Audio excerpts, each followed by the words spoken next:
Welcome to In the Know, home of the Frisbee Gang and others who like to mediafy everybody with their views. We like to influence audiences, so the influencers are here and back to talk about what things we have problems with apparently all the time. Let's get right into it. Let the mediafication commence. Here we go.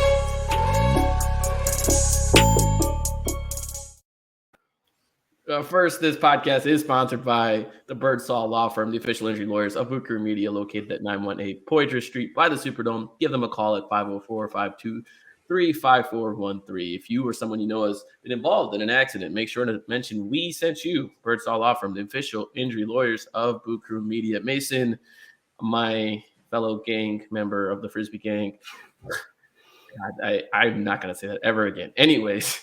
I don't think I know this reference. Like I caught up on all this stuff yesterday or this morning, but I don't know the Frisbee piece. Is this like a Reddit? Is this like what forum is this on? It's on Twitter. Okay. It's just a culmination of things that were happening yesterday. Okay. Anyways. Right. How are you doing, man? What's up with you? Pelicans have hit All-Star break, and they didn't quite enter it in the fashion they would have hoped to enter it, which is with a win against the Los Angeles Lakers.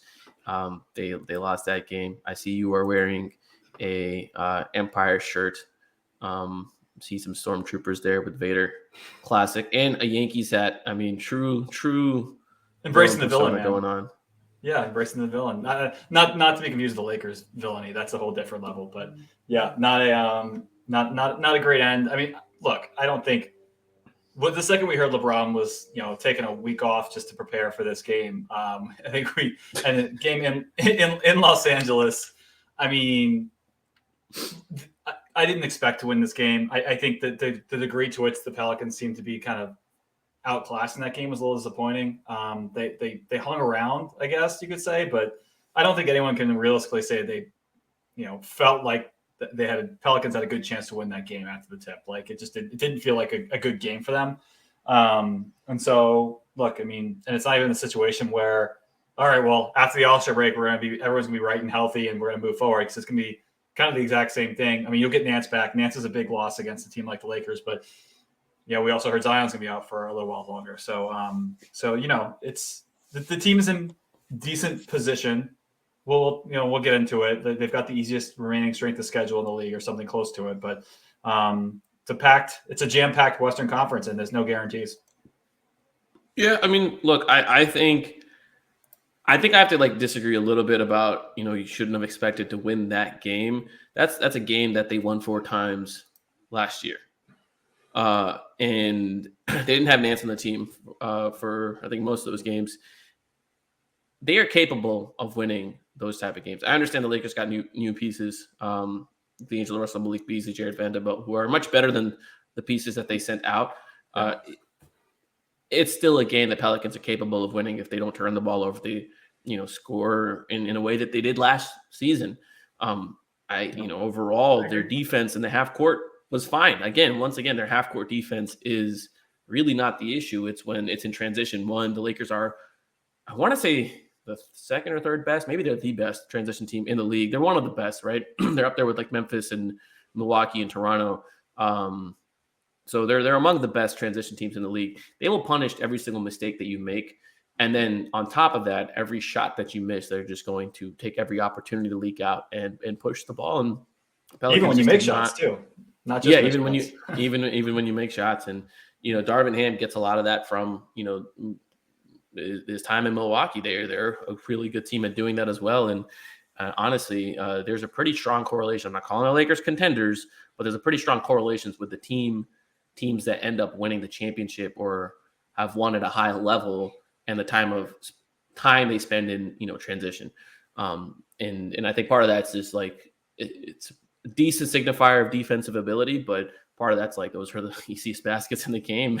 They're typically not defended as well, but it's just the one thing on top of another that I guess accumulates over the course of a game that makes it difficult to keep pace with teams like the Lakers when they're playing, when the Pelicans are playing like that and the Lakers are playing like that. So I would disagree that it's wasn't really like something they should have expected to win. But you're right that as soon as LeBron became activated and then Larry was listed as doubtful, the game heading into All-Star break in LA, and then not to mention a couple ridiculous calls. Again, just not what cost them the game, but the Josh Richardson ejection was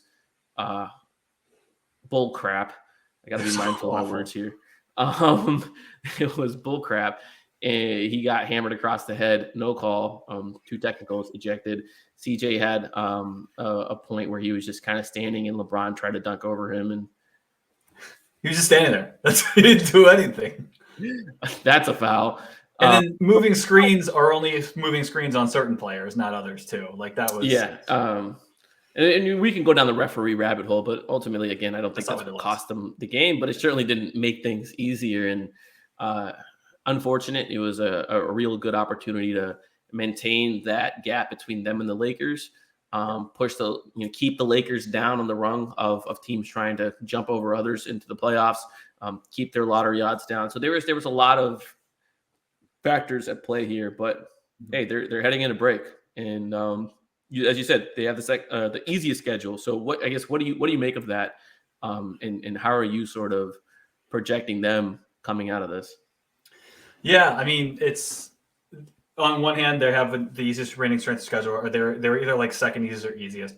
On the other hand, there are teams they're fighting with that also have fairly easy strength of schedules down the stretch. I forgot the latest, but the Thunder and the Lakers both have they're definitely top 10 in terms of how easy the remaining schedule is. I think there's a couple other teams too that are packed in there that are that should have strong closes to the year. I mean, and I think both those teams, the Lakers and the Thunder, are behind the Pelicans, but it's not that far. I mean, it's close enough, and then so the Pelicans have a lot to be worried about, in addition to the teams that are right around them or above them in the standings. And so I think I don't have a ton of reservations that if assuming the team stays together the way it is and there's no additional injury, bad luck, knock on wood, and they get Zion back like at the last week of the season to ramp up for a playoffs, hopefully, I don't have concerns that they'll fall out of the top 10. I think that the Pelicans have enough to keep in there. I have no confidence whatsoever they'll avoid the play-in. I wish I was more confident in that, but there's just too many teams tightly packed. The way this team's been playing recently, I have my reservations. And so the one thing I'll say is they have throughout the season until that rough stretch, they've shown a tendency to be able to take care of business against bad teams. And so they've been really good at that. They've been one of the best teams in the league at beating the teams they're supposed to beat. So they have that going for them, but it's going to be, if they can avoid the play-in and get the top 6, that would be a surprise for me, but a very welcome one. Yeah, I think a little bit of what goes into the easiest schedule statistic is opponent record, and part of playing the Lakers twice is what contributed to that statistic. They've already lost one of those games that we'll see them again. So I don't think it's necessarily an easy game. I think Golden State's on the docket as well. And there's some other teams that are kind of like frisky that are not necessarily represented by their record, but that contribute to the easiest schedule bid. And then a lot of those games are on the road as well, where the Pelicans have not been a great team. And so I'm, like you said, I share your lack of optimism that they'll be able to avoid the play in here, but I'm with you that it would take a major collapse for them to drop out of the play-in picture as well. And I think right now the goal still should be to avoid play-in as much as possible. But the main goal should be is if you're in the play-in, make sure you don't lose your home court spot on the play-in. Make sure you're not going into road arenas and having to play twice. You can win one game and you're in. That's all you need. A 7-8 play-in would be the 7-8 game. If they win that one, would be really fun. I think it'd be. I'm willing to hear arguments on either side of this, but I'm curious where you land. Would you rather be the 8th seed and play the Nuggets or the 7th seed and play the Grizzlies? I mean, definitely the Grizzlies. I'm not going to overcomplicate this. The Grizzlies, the Nuggets have been the best team in the Western Conference. Whether they still are, given the Kevin Durant trade, obviously up for debate, but they've been quite good. And I'd much rather take my chances against a Memphis team that is less, has I think less top end strength. I mean, I think Aaron Gordon played at the fringe all-star level in addition to who they have with Jamal Murray's looked better as season's gone on. Jokic is obviously, arguably going to be a 3-time MVP. There's just a lot there that I don't really wouldn't really want to see at any point in the playoffs. So, you know what? I think that's fascinating because I think if Zion's healthy, I'd rather play the Nuggets. I think the way I look at it is the Nuggets really don't have the personnel to stop Zion, where the Grizzlies have a lot of people that can make life difficult for the Pelicans if their outside shot isn't falling. I think the Grizzlies are better equipped to play that wall style, pack the paint defense. We put Brooks on Zion, put Jaren Jackson on a non-shooter. Steven Adams will camp in the paint. Everyone else got, a foot in the paint if they need it. That stuff, I think a playoff series against the Grizzlies will be a battle in the mud where the first team to score 100 points might win because the Grizzlies are really not a good half-court scoring team either. And I think Ja scares me. Man, I don't want to say that. I was going to say I think Ja scares me more than Jokic. But I really don't want to say that because Jokic just absolutely murders the Pelicans. But I think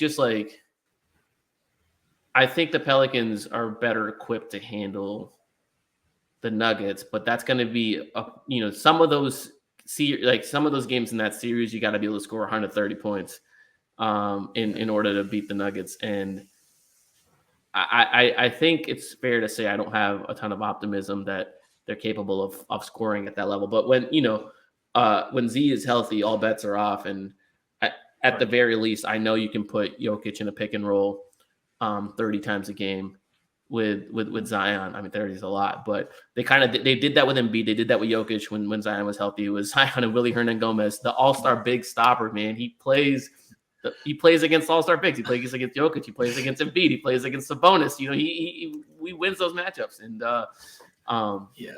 for whatever reason, I feel like I'm a little less scared of the Nuggets than the Grizzlies. Not that I particularly scared of them, but I think the Grizzlies series would be very ugly, and I'd get very annoyed by that series, especially with the characters. I just think Dylan Brooks, I would probably hate by the end of the series. If the Pelicans are healthy, obviously this is the decades long caveat, but all it takes for the script to flip for the Memphis series is if you get foul prone Jaren Jackson in foul trouble. If you can. And I think refs will hold the whistle a little bit more in the playoffs, so I'm not saying that's an easy task. But if he picks up a couple early fouls, that changes the entire dynamic for what the Grizzlies can do to stop the Pelicans. And again, depends on really how the Pelicans decide to use their front line of Jonas and Zion and Larry. But I think that's an interesting wrinkle that you can, if you're kind of going after Jaren and trying to get him into foul trouble, you can really change the dynamic. And as this going in, if you're the 7 seed trying to beat the 2 seed, you've got to. That's got to be something you got to create an advantage however you can. And so I think that's the way they would try to, hopefully they potentially try to go about it. Whereas with Denver, I don't think you're getting Jokic. He's not a guy he's not going to be the rim protector or guy. He's going to actively try to avoid picking up fouls and stay on the floor. But that's the other part is if you make him guard and you do get him in foul trouble, well, all of a sudden their offensive engine is gone. And then they're really in trouble, right? So I guess I can hear, but like I said, I can hear both sides of that. The one thing I think probably tips things in favor of Memphis is in order to be the 8th seed, you've necessarily played 2 play-in games. There is no other way to be the 8th seed, right? Because you play the 7-8 first, the winner takes 7. The loser plays the winner of 9 and 10, and then that person gets the 8th seed. So you've had 2 games under your belt extra in the regular season rather than just 1. And, while the opponent is just twiddling their thumbs waiting for you to take care of your playing business. And that's tough. You'd rather play the extra game. That's what you're saying. Yeah, I would not rather play the extra game. Oh, you were? Okay. Yeah. Okay. Yeah. So I think that tips it in favor of the Grizzlies. I'd rather just take the 7 seed, not play the extra game. play the Grizzlies. With this team, every game is a possibility someone gets hurt. The one. Actually, the other wrinkle I'm thinking about is if you are truly throwing like any sort of practicality to the side, and you're like, this Pelicans team, if they're fully healthy, we saw what they can do. They can be players in the Western Conference. They can make a run at this. I would hear an argument to play the 1 seed, because the most likely scenario, I think, given how bunched up the rest of the conference is that Phoenix with Kevin Durant grabs 3. Like, I think that's probably what happens. And so if you want to avoid the 2-3 part of the bracket here, if you're even saying you think they can win a round, and then you beat Memphis, and then you're stuck with Phoenix after that sucks. And so like give me Denver in that sense, and then I'll take. I mean, obviously, I guess the Clippers are also shitty too. Who would be getting 4 that situation? Is it the Clippers or is it the Kings? Bad. Right? Because that also makes a difference. If it's the Clippers, I'm super bearish on, like, the Kings have been super healthy all season long. They have a top 5 strength of schedule, hardest strength of schedule in the league remaining. I'm not buying the stock on the Kings. I think they're a good team. I just think they've had very fortuitous injury luck, and I think I think they'll stay in the top 6. But like, if the Kyrie and Luka thing works out, I don't know. Like, there's potential here for them to even fall back into the play-in. But yeah, I'm taking the Clippers at 4 for sure. Yeah, there's no easy outs in the West, man. That's what I'll say. It's like, I don't think there's any like one clear contender that you're like, okay, this is just Golden State. No one can hold a candle to them. But there's no easy outs in the West, and that's going to be something for them to navigate as they get out of All-Star break. Before we, I guess, talk about what that might look like, let's just take a second to talk about All-Star weekend, All-Star break, and some of the stories surrounding that. So first off, Jose Alvarado and Trey Murphy both headed to the Rising Stars Challenge. Trey Murphy part of the dunk contest. I'm not the smartest person, but if Trey's part of the dunk contest and Jose is also going, I love it. I feel like there might be something there. So I think there's potential for something to happen there. What if like Jose pulls like a Grand Theft Alvarado with like with one of the judges or something, and then like throws something to Trey? Like, there's a lot of potential there. There's a lot. There's a lot of potential there. Anyways, I'm curious to see what Trey looks like dunking in a non-game setting. I really don't have high expectations for the contest as a whole, because the caliber of players are just not the caliber they've been in some past years. And while I think that may make it possible for Trey to win it, I'm deeply curious to see what he has in his bag here. So interested to see that. Excited for those two to get an opportunity to shine at the Rising Star stage.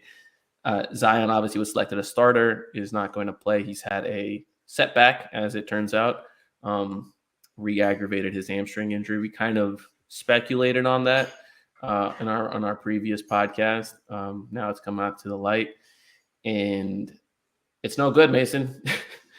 We once again don't have a timeline on this. Yeah, not good. And I mean, given everything we've seen over the last couple of years, I mean, I think what I said before about him, maybe if he can come back off the bench the last week before the playoffs are playing, that would be that is my expectation at this point. Like, I think it's a hamstring injury. Those are prone to re-aggravations. It's not something structural with his foot or knee or anything like that. So, that I think that's maybe the silver lining. Hamstrings can cause their own sort of long-term problems, but hopefully that this is just one setback and he can get back and start to get reintegrated before the playoffs come. Yeah, I think that the biggest thing here is, well, the funniest part was they announced it during the Super Bowl, or like right before the Super Bowl. Very classic Pelicans fashion. No real timeline on this. No any real specifics. We don't have a grade on what it normally is. A grade 1, grade 2, grade 3. There's no real specifics on what is actually going on here. And I've kind of given up on trying to figure out the Zion Williamson injury situation throughout his career, because this is just how it's going to play out, right? He'll get hurt They won't want the information out. He'll return whenever he's ready to return. And he'll want to return way before he's ready to return. So those are things I know to be true. And so, yeah, like you said, if late March, if they can squeeze in a handful of games before this play-in scenario, that'd be great, right? Just get him back up to game speed. We saw how long it took for Brandon Ingram to kind of catch a rhythm. Zion is no exception to that rule. It'll take him time. And so, yeah, as someone who's tweaked his hamstring multiple times, I can empathize with what he's going through, and they're tricky. And you look at Devin Booker, who tried to come back from it, re-aggravated it. James Harden has historically done it. Chris Paul has historically done it. There's plenty of players that have, of all shapes and sizes, that have gone through this, and it's just, I think it was very easy for people to just, because of just the sheer amount of injuries the Pelicans have gone through, to look at this one as oh my God, maybe the med staff doesn't know what they're doing, or maybe it's Oshner, or maybe it's so and so, et cetera. And I empathize with the desire to point the finger. We're all searching for an answer, but I really do think in this particular situation, it's just bad luck. Yeah, I think that's totally fair. It's a guy, it's a competitor who wants to do everything he can to get back as quickly as possible. I don't think this is a situation where something was rushed. Even if you take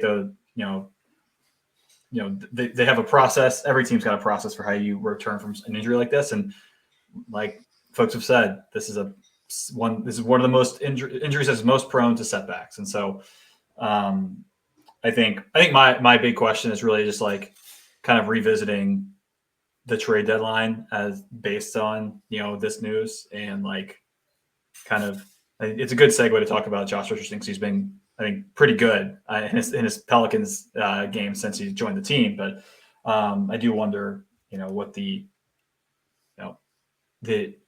calculus behind making that move, given the Zion injury news, and it does curb it curbs your ceiling, right? You're not looking at going into the playoffs as a 3 or 4 seed anymore. If everything breaks right, you're hopefully wouldn't play in. And so, how important is it to add a guy for a couple months, given that context, versus if you're really trying to maximize the roster as you head into the playoffs? So, I mean, we can revisit that. I think you and I have set our piece on that trade itself, but it's just, I feel like the Zion injury creates more questions for me, not answers on that front. Yeah, I mean, it's just something they're going to have to deal with, something they're going to have to head into the summer and make the decisions on with the tools that they have available. And we'll see. I think you and I are both curious to see, because of where they are positioned financially, where they're positioned with regards to the tax. Their opportunity to make moves is just not going to be a whole lot without shaking up core pieces. And I think we've kind of repeatedly said, whether it was going to be this year or next, the guy that's most likely to be singled out here is Jonas Valanciunas. Yes. He has a mid-tier salary that's movable, combinable with other smaller salary to reach a bigger number if you need to. He'll be an expiring next year. It's just a combination of things where, people. He's already kind of the odd man out already in the rotation and how they're using him and that kind of stuff. So that's probably the biggest area where they're going to make a move. But going back to Josh Richardson, they're not really going to be able to keep him unless he's signed a way below market deal, or they manage to create enough. What's up? Or a sign and trade, something like that. Yeah. They're just. It's unlikely that they're going to be able to keep him, which is a little bit bittersweet, because he's played really well. He's kind of the prototype 6'5", 6'6" guard that I think you and I both campaigned for in the summer. KCP was the big one, right? We were like, okay, if you could turn Devontae into KCP, that'd be great, because he's a willing shooter. He can fight through screens, and that's really all you need from that role. And they went out and got that guy, right? Unfortunately, Richardson hasn't been quite himself from 3 yet, but defensively he's been all over the place, right? He's more than gotten through screens. He had recorded two blocks and 5 steals in his first game. Was already on pace for something ridiculous against the Lakers game as well. And that if the Pelicans had that kind of a presence all season long, they're probably in a little bit of a difference. There's probably like 1 or 2 wins, maybe 3 or 4 wins better. I mean, I don't want to just be like, oh, Richardson's just like a 5-win type player, but it's more the combination of killing those Devontae minutes that sunk them. They just straight up sunk them. And perhaps having a guy available while some of the other injuries were going on to help you out. But my issue, and you could already kind of see that his first game he played like 37 minutes, more than anybody on the team, more than Ingram, more than CJ didn't play that game, so more than everyone, right?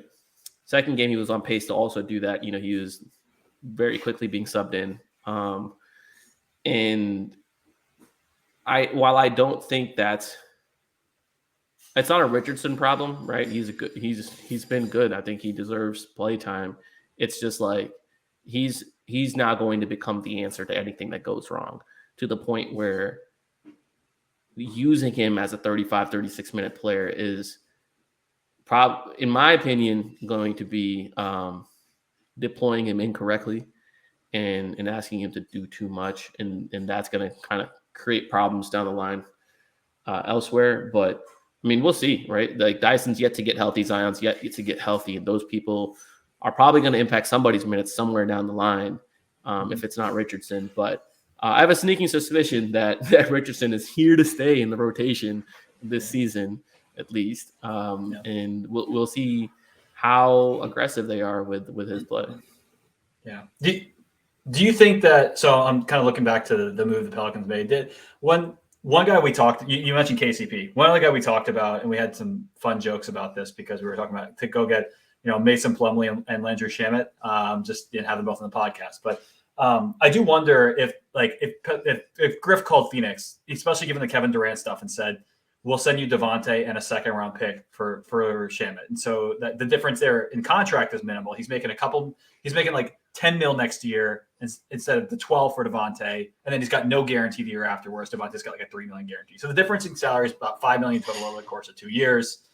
And neither guy's Shamit's not playing for them. And when you trade all of your picks, all your capital for KD, it's helpful to have a couple seconds lying around, in case you need to make another move or on the edges this summer. I just wonder, and it seems like the answer is no because of tax reasons for the Pelicans. Didn't want to have that salary agreement. But I do wonder if something like that could have been on the table as like a middle ground for the deadline to give you that tradable salary, even save a couple mil on the salary for next season. You keep that extra middle ground expiring. He's probably a little easier to move next if you need to duck under the tax than Devontae. I don't know. Just he seemed like a really nice fit for even a guy who maybe could get spot minutes, but wouldn't take minutes from guys like Kyra, like you're mentioning. So that was the one dude, and I kind of look back and I ask why. Was it really just a non-starter for them to keep salary in the books for next year? I think so. I think that's it, because I did the math. If you renounce all your free agents this summer, which are Josh Richardson, Jackson Hayes, you don't, Temple, you don't guarantee his contract. And this doesn't even include their 1st round pick hold. They are roughly $10 million under the tax.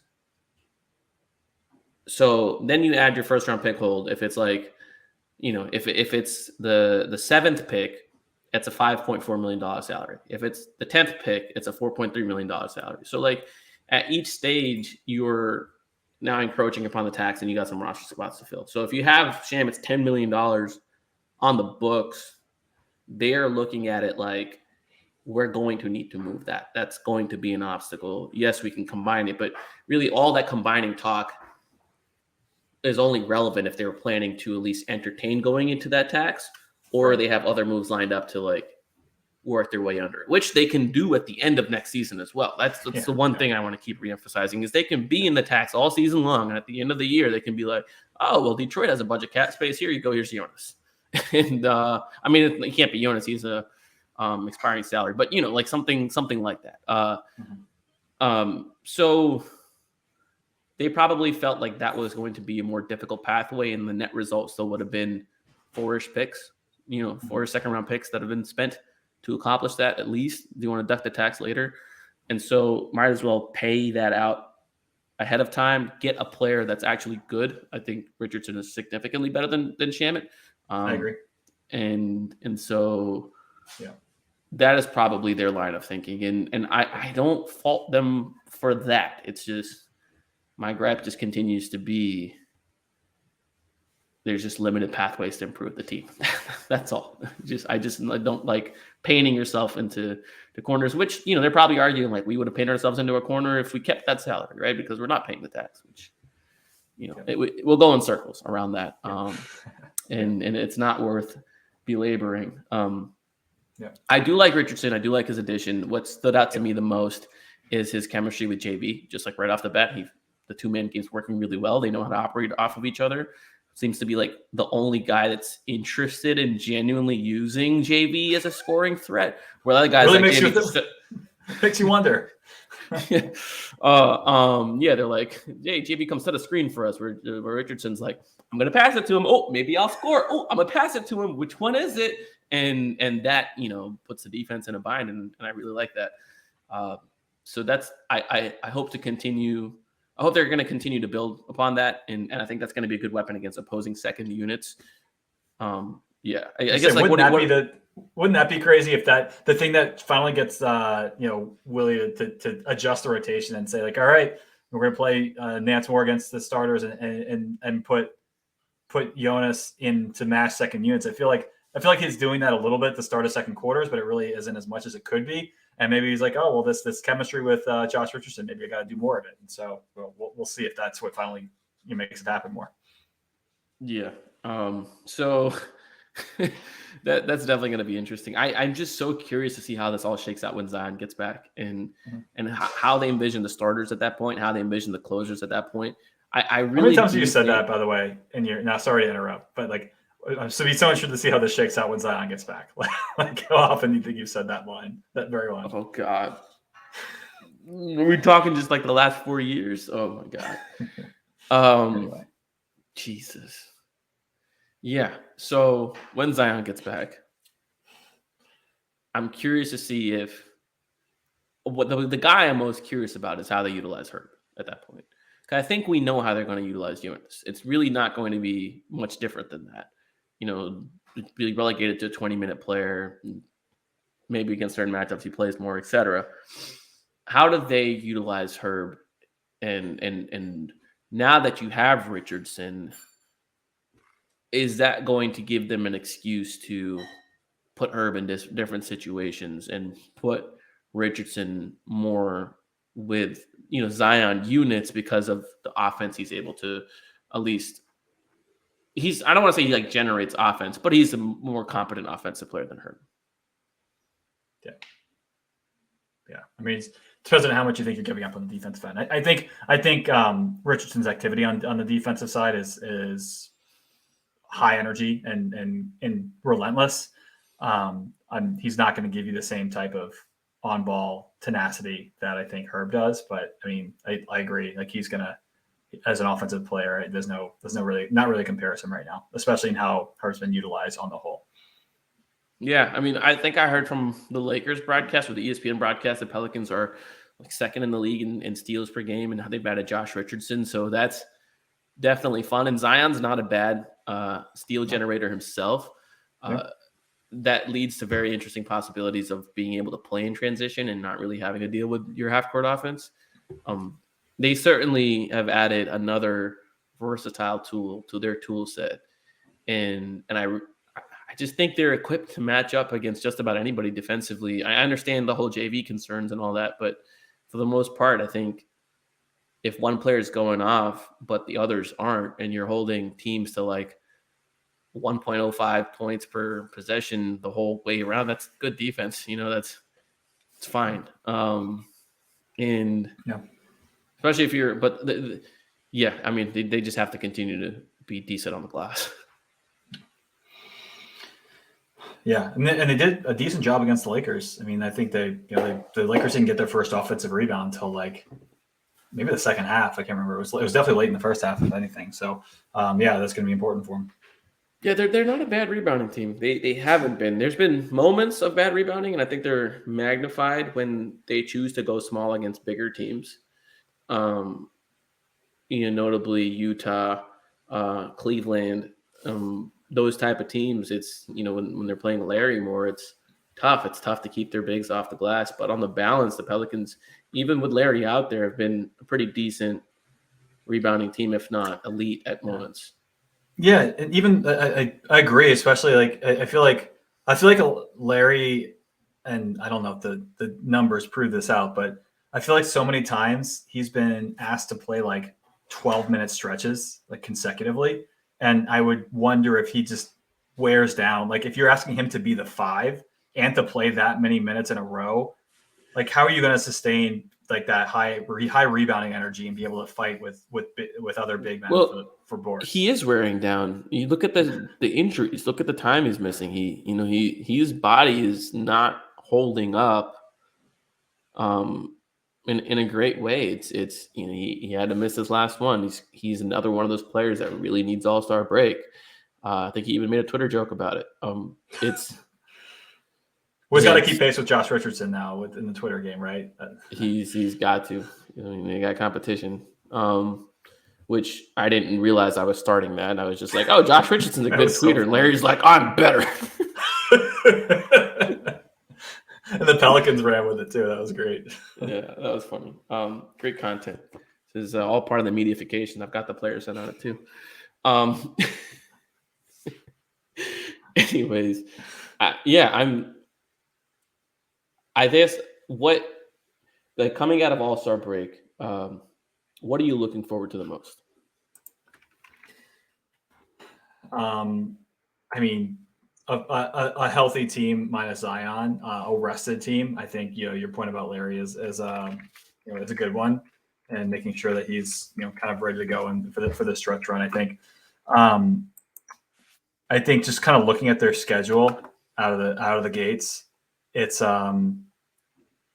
they're playing some teams that are beatable, but also are still playing for stuff. Like the Raptors and Blazers, I think, are two teams that maybe we were kind of hoping would fade away, but they haven't. And so there's those two games. You've got the Magic, who are playing well. I don't know where they're in the standings, but they're not going to just shut down. They've been, with their full team healthy, they've been playing decent basketball. They beat New Orleans in Orlando earlier this year, and they got the Knicks. I mean, this is the schedule out of the gate here is not as easy as the team names you see might lead you to believe. And so I want to make sure that the team comes out as the team that we saw earlier in the year, from just an energy and not taking any nonsense from teams they should beat. They're in the losing streak. You saw, obviously, without BI and Zion, I think the guys just wore down a little bit. But up until that point, like I said earlier in the podcast, like this team has done a great job at beating the teams they're supposed to. These are games they need to win. I mean, in New York's tougher. Knicks have been good this year, but in Toronto, at home against the Magic, in Portland, even at the Warriors, I don't think Steph's going to be back yet. So these are all games you've got to set yourself up for success in the stretch run. And so I think just the nature of these games, they're not against elite competition. They're not against the bottom dwellers either. They're against kind of that middle ground where you can see a lot of these games going either way. And the Pelicans just have to want it more. They really do. It's against the Pelicans' peers. The Pelicans are in the middle ground right now. Yep, for sure. Yeah, and I'm with you. I think the thing that I'm most looking forward to coming out of All-Star break is them really just having their footing underneath themselves from a game planning perspective. I think teams at this point really start focusing on doing whatever it takes to make the playoffs. At least the ones that are in the conversation too, right? The tanking teams just kind of fall off the rails as we head into March. But the good teams, it definitely seems like ASB is sort of this, it's a natural break in the season, and they come out of it, and teams from a scouting perspective, a game planning perspective, start to lock in more, because it's not just, hey, it's one of 82. Now it's seeding matters, positioning matters. And that attention to detail that is required to, for the next 24 games, I'm looking forward to see that, because the strategic side of things is always what excites me. And I'm sure while this is a break for the players and some of the staff, I'm pretty confident the Pelican staff is going to be hunkered down, looking at their opponents coming up, looking at the matchups, going back to the drawing board, seeing what's working, what's not. And hey, well, I'm excited to see their planning out of this. Yeah, and I think to expand on that as far as the scheduling and competition, like it's taking a deeper dive into the schedule and who they play and when they play them. This schedule is not as easy as you'd see on the surface, where there's like Tankathon's got them at third easiest left in the league. But I mean, like they've got, I think you can pretty much break it down into three stretches. They've got this like swath of teams that are like kind of right alongside them, with like Toronto and Orlando, Portland, Golden State without Steph, and then you've got, and kind of in the middle there, you've got a 4-game stretch that you've really got to sweep, and it's almost right before you really see teams start to shut players down, but maybe it's right around the start, where they've got Houston twice in a row, and then the Spurs and the Hornets, and a 4-game stretch in mid-March, and then you're kind of back to playing playoff teams down the stretch. And so the question really becomes, where are those teams seeding wise? Because you've got the Grizzlies once in there, the Warriors, the Nuggets. So I mean, the Nuggets could start kind of coasting if they're at the top of the West, but there's still 5 games to play after them, so I don't think they're going to be doing that yet. So then you've got like the Clippers, Blazers, Warriors, Nuggets, Clippers again, Sacramento, and then Memphis, the Knicks, and the Wolves. All of those teams, apart from, maybe Memphis, the third to last game of the year, they may be fairly locked into the 2 seed at that point. I think that's maybe possible. But those teams are playing for seeding still. Like this is all, I mean, this is maybe another byproduct of the play-in tournament, that a lot of these teams, but most of them are top 8 in the West, even without the play-in. So this is not, even though the Pelicans' strength of schedule shows 28th in terms of win-loss record, it's not an easy schedule. It's harder than that. It's harder. The one stretch I'm really looking at is that West Coast trip, right? It starts March 25th. It's the Clippers, Portland, Golden State, Denver. None of those are easy games. Winning on the road just has not been easy for any team this season. Portland, Golden State. We've already mentioned the seeding concerns. Those are very, very, very likely. Zion's coming back. Oh, I don't want to say very likely. Hold on. Let me rephrase. Let me walk that one back. Those are potentially the games where Zion comes back. That's the window, right? Late March. I think you would love to see him versus Charlotte at home, March 23rd. But that's on the early end of the timeline. And bringing him back on the road is going to be tough. It's, hopefully Portland is just kind of steamed out. Maybe that's the one, you can start that road trip with, but that's not an easy stretch. And then, like you said, they come back home after that, and it doesn't get easier. Kings, Memphis, New York, Minnesota, all playoff teams, or playoff hopeful teams. When we include Minnesota, it's time to put the big boy pants on. Yeah, really is. I mean, and look, I'm sure every team, you can point to their schedule and say, yeah, maybe it looks a little harder than maybe it shows on the surface, but I think it's disproportionately true for the Pelicans, just because of who they play, and then when they play those teams. Like you'll have I'm sure there's a team that the Pelicans will be fighting with for seeding that's going to end up playing like Boston or Denver, the last game of the season. Cleveland, whatever. Teams that just like maybe don't have as much to play for anymore because they're locked into their seeding, or have bad teams later in the season, the Pelicans, who have just totally shut down. So again, timing matters here, and the Pelicans are not in a great spot from that perspective. But I mean, it's also not the hardest schedule in the world. So like you said, big boy pants on, time to take care of business. Yep. And time to take care of business. Well said. We're going to end the podcast on that. Don't feel like there's anything else we need to take care of from a business standpoint. Enjoy Mardi Gras. I am enjoying Mardi Gras. Went to Muses last night. Great time. Nice. This weekend should be a great time as well. But, I'm going to end this. Shout out to DraftKings. Use our promo code BOOT. Just use it. Shout out DraftKings. Thanks for watching.